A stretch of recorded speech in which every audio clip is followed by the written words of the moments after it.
Hello, I am Gaurav Verma. Welcome to our YouTube channel, Knowledge Shell, a complete place of learning. Hi guys, I am Gaurav Verma. Welcome to our new YouTube channel Knowledge Shell. On this channel, we shall study science from class 9 to class 12 for both CBSE and UP board. इस channel पर हम class 9 से class 12 तक की science पढ़ेंगे CBSE और UP board दोनों के लिए। मैं आपको जिस तरीके से बताता हूँ, अगर आप उस तरीके से स्टडी करते हो तो मैं प्रॉमिस करता हूँ कि आपके साइंस में 90 मार्क्स से ऊपर आने कंफर्म है।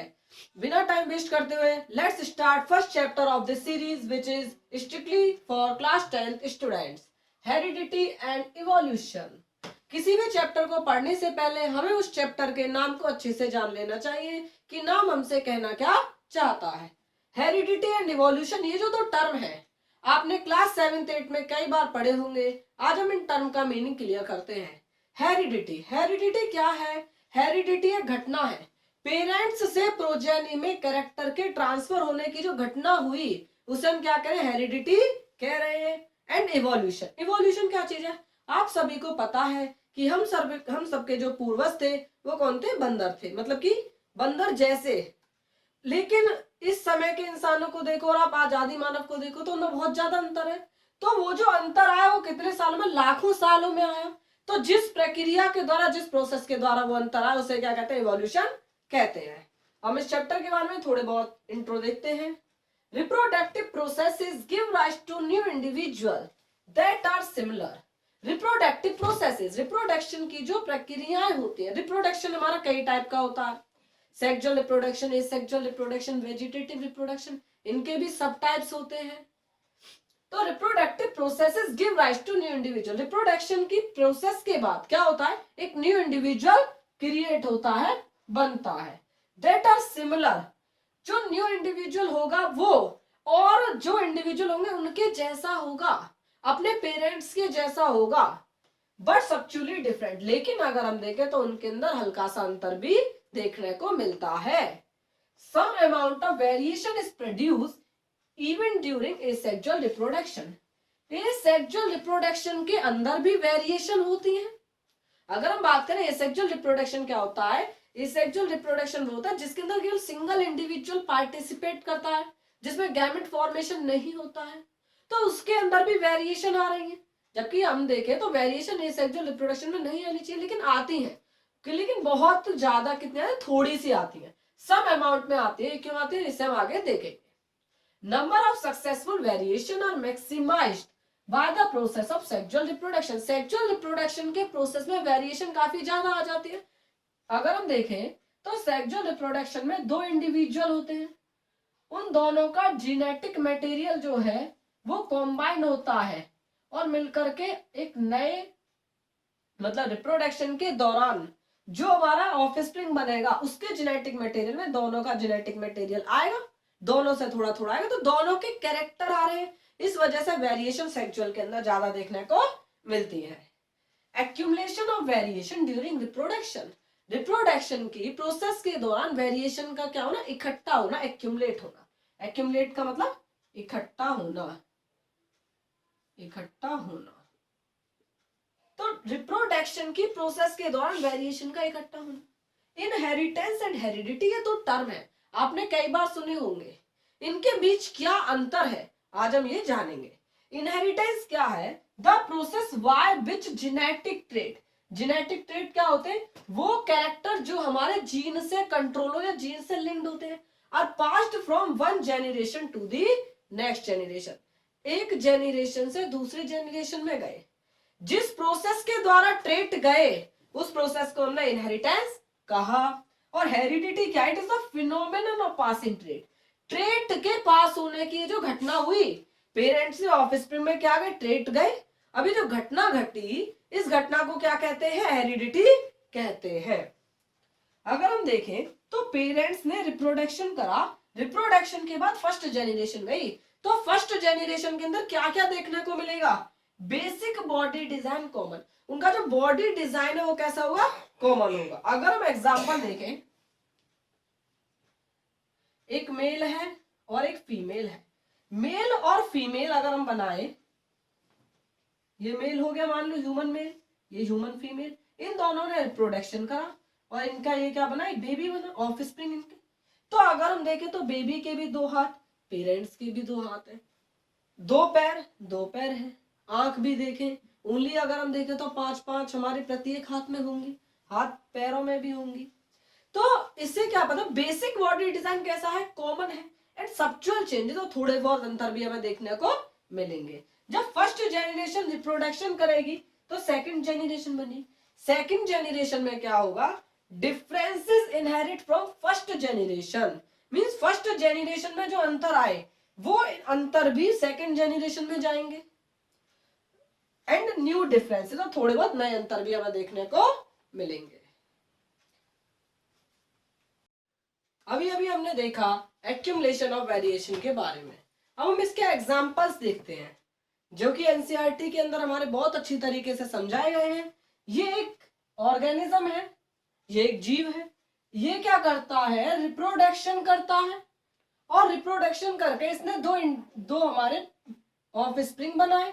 अगर मैं इन ऑफस्प्रिंग को देखूं तो इनकी बॉडी डिजाइन जो है वो कैसी है, आपको सिमिलर दिखाई दे रही होगी, लेकिन ऊपर वाला इसका हिस्सा लाल है और नीचे वाला इसका हिस्सा ग्रीन है, मींस इसके अंदर variation I.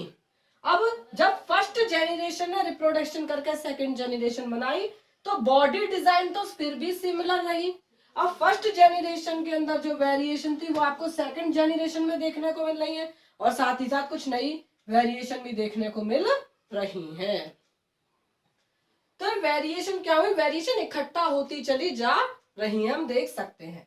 Division in bacteria, bacteria के अंदर अगर हम देखें तो बैक्टीरिया के अंदर एसेक्सुअल रिप्रोडक्शन होता है। जो रिप्रोडक्शन का टाइप है वो कौन सा होता है, फिजन के द्वारा रिप्रोड्यूस करते हैं। तो ये बैक्टीरिया 2 में डिवाइड हुआ, ये दो में डिवाइड हो गए, तो हमारे 4 बन गए। तो अगर मैं देखूं इनके अंदर काफी ज्यादा समानता होगी, मतलब एकदम समान होंगे, लेकिन इनके अंदर माइनर डिफरेंसेस भी देखने को मिलेंगे, very minor differences between them generated. अब वो माइनर डिफरेंसेस जेनरेट हुए कहां से आए, स्मॉल इनएक्यूरेसी इन डीएनए कॉपिंग, मतलब डीएनए कॉपिंग के अंदर थोड़ी बहुत क्या रहेगी, इनएक्यूरेसी रहेगी, कमी रहेगी। डीएनए कॉपिंग क्या है, बायोकेमिकल प्रोसेस है। अब कोई भी बायोकेमिकल प्रोसेस कंप्लीटली रिलायबल नहीं होती, मींस पूरी तरीके से विश्वसनीय नहीं होती है, तो हल्की फुल्की कमी रह जाती है। DNA कॉपिंग, it is a process in which DNA molecule produce two similar copy of itself in a reproducing cell, means जो सेल रिप्रोडक्शन कर रहा है उस सेल के अंदर डीएनए क्या करेगा, अपने जैसी 2 कॉपी बना लेगा, जैसे हम फोटो कॉपी करवाते हैं, फोटोस्टेट करवाते हैं, उस तरीके से। तो 2 कॉपी बना लेगा डीएनए मॉलिक्यूल, ठीक है। जैसे कि अब इसके अंदर हमारा ये डीएनए था, अब इस सेल को क्या करना था, रिप्रोडक्शन करना था, तो इस डीएनए ने क्या करा, अपने जैसी 2 कॉपी हो गई, एक ही रहा एक ही रहा। तो अब ये कहां चली जाएंगे, एक हमारा इस वाले ऑफस्प्रिंग में चली गई, एक कॉपी इस वाले ऑफस्प्रिंग में चली गई। तो ये वो प्रोसेस होती है जिसमें डीएनए का मॉलिक्यूल क्या करेगा, 2 सिमिलर कॉपी बनाएगा, अपने जैसी कॉपी बनाएगा इटसेल्फ, अपने आप एक रिप्रोड्यूसिंग सेल के अंदर। इसके इंपॉर्टेंस क्या है, डीएनए कॉपिंग का महत्व क्या है, it make possible that transmission of character from parents to the next generation. अगर डीएनए कॉपिंग नहीं होगी तो पेरेंट्स से नेक्स्ट जेनरेशन में कैरेक्टर ट्रांसफर नहीं हो पाएंगे। Cause variation in the population, population के अंदर वेरिएशन क्रिएट करता है, पॉपुलेशन के अंदर वेरिएशन क्रिएट करता है, डीएनए कॉपिंग की वजह से होती है। It ensure same blueprint of body design is maintain. DNA कॉपिंग किस बात को सुनिश्चित करेगी कि जो बॉडी डिजाइन है वो बॉडी डिजाइन कैसा रहे, मेंटेन रहे, मतलब कि फर्स्ट जेनरेशन से सेकंड में, सेकंड से थर्ड में, थर्ड में फोर्थ में, इस तरीके से जो बॉडी की जो डिजाइन थी, जो स्ट्रक्चर थी, वो क्या रहे, मेंटेन रहे, बनी रहे। अभी अभी हमने डीएनए कॉपिंग के बारे में पढ़ा, अब हम वेरिएशन से रिलेटेड एक छोटा सा एस्पेक्ट जानते हैं। Do all these variations in a species, मतलब एक स्पेसीज के अंदर जितनी भी वेरिएशन आई, जितनी भी विभिन्नताएं आई, क्या वो सारी की सारी वेरिएशन जो होंगी हैव इक्वल चांसेस, वो बराबर का मौका देंगी of surviving in the environment. मतलब स्पेसीज को क्या उन्होंने बराबर का मौका दिया जिस एनवायरमेंट में वो स्पेसीज है उसमें सर्वाइव करने का, उसमें जीवित रहने के लिए? नो, ऐसा नहीं होता। Depending on the nature of variation, variation की नेचर के आधार पर, मीन्स वेरिएशन है किस प्रकार की, उसके आधार पर different individual would have different kind of advantages. अलग अलग इंडिविजुअल में अलग अलग प्रकार के एडवांटेजेस होते हैं। सपोज ये पॉन्ड है, इस पॉन्ड के अंदर हमारी कई सारी मछलियां रहती हैं, मछलियों की स्पेसीज रहती हैं।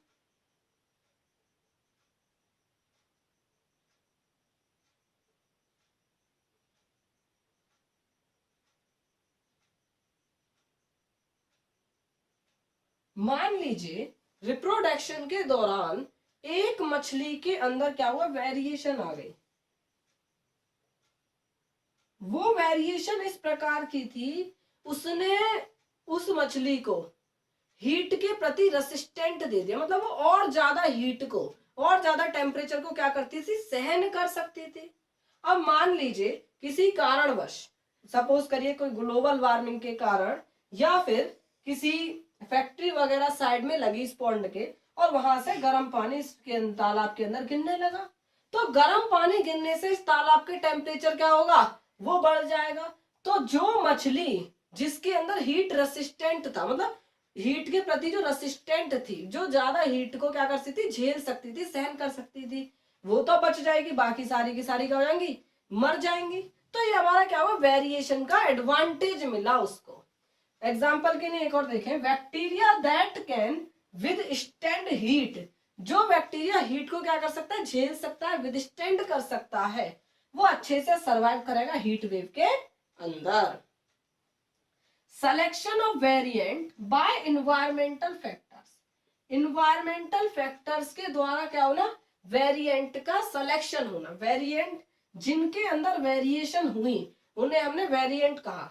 तो वेरिएंट का सिलेक्शन कौन करता है, एनवायरमेंटल फैक्टर करते हैं। मींस उसके आसपास के जो वातावरण है, उसके अंदर जिस प्रकार का एनवायरमेंट है, उसका टेम्परेचर, ह्यूमिडिटी, अदर कंडीशंस, वो क्या करेंगी, वो उसको सेलेक्ट करेंगे form the basis of evolutionary processes, और ये क्या होगा, इवोल्यूशनरी प्रोसेसेस का बेस बन जाएगा।